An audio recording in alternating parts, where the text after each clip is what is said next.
काँग्रेसने नानाभाऊंकडून खुर्ची काढून घेतली आणि सपकाळाने, नानाभाऊ खाली आहेत, आमचे नानाभाऊ बरे होते असे म्हणायची वेळ सपकाळांनी आणली. त्यांना देवेंद्रजी औरंगजेब वाटले. कुठे गेले? भाई गेले वाटतं.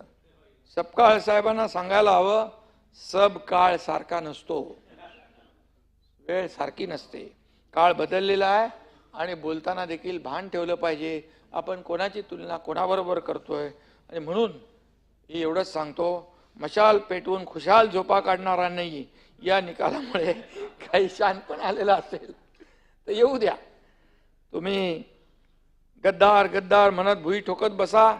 अखेर सभापती महोदय, तुम्हाला दार बंद करून पक्षाचं दुकान बंद करावं लागेल, हेही मी या ठिकाणी सांगतो. मी कोणी आपल्यावर वैयक्तिक घेऊ नका. गद्दार कोण याचा निकाल निवडणूक आयोग, सर्वोच्च न्यायालय, या सभागृहाचे अध्यक्ष यांनी दिलाय. पण या सर्वांच्या वर असलेल्या जनतेच्या कोर्टात सुद्धा सभापती महोदय गद्दार कोण आणि खुद्दार कोण याचा निकाल देऊन टाकलेला आहे. आणि म्हणून आरशात बघून वारसा सांगता येत नाही, हे लक्षात असू द्या. आता त्याच्यावर मी नाही बोलत. किती सुपाऱ्या देऊन बदनामीच्या ज्या काय मोहिमा चालवल्यात तरी त्यामुळे काय फरक पडणार नाही. आता काही पाखंडी लोक पुढे करून काही शिखंडी लोक त्याचा आधार घेत आहेत. हे दुर्दैवाने मी या ठिकाणी सांगतो. मी अशा पद्धतीने बोलत नाही, परंतु रोज तुमचं जे काही चालू आहे विरोधकांकडून, यामध्ये अतिशय म्हणजे सकारात्मक ज्या काही गोष्टी आहेत, पॉझिटिव्ह आहेत, विकासाच्या आहेत, लोकाभिमुख आहेत, त्या सगळ्या बाजूला होतात. आणि म्हणून कुठल्याही परिस्थितीमध्ये मी सांगतो, कुठल्या संविधानाच्या आणि अभिव्यक्ती स्वातंत्र्याच्या गप्पा नेहमी मारतात, परंतु आपल्याला आम्ही सांगतो संविधान त्याची चर्चा होणार आहे.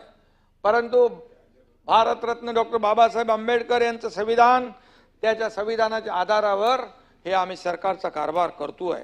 आणि म्हणून मी आपल्याला एवढंच सांगतो, तुम्ही जेव्हा स्वातंत्र्याच्या अभिव्यक्ती स्वातंत्र्याच्या गप्पा मारता, त्याच्या पुढे दोन बोटं समोर असतात, 3 बोटं आपल्याकडे असतात.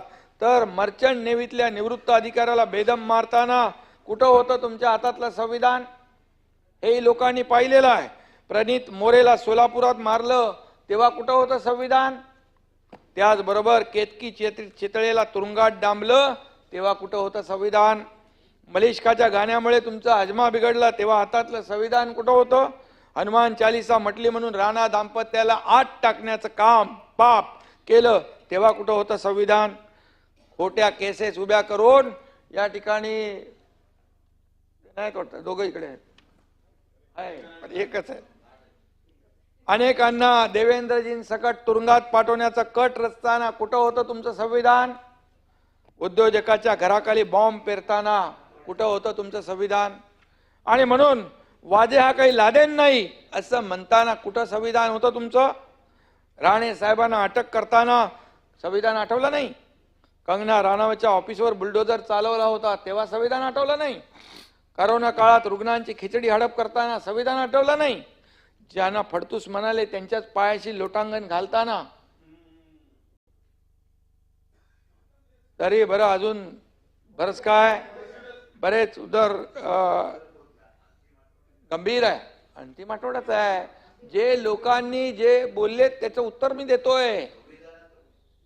संविधान तो बाबासाहेबांच्या संविधानावर आधारित आहे. आणि म्हणून संविधानाचं उत्तर नंतर आहे. पण आता जे म्हणाले ना अभिव्यक्ती स्वातंत्र्य, संविधानाचा गळा घोटला, अभिव्यक्ती स्वातंत्र्याचा गळा घोटला, मग हे तर कधी का कोणाचा गळा घोटला?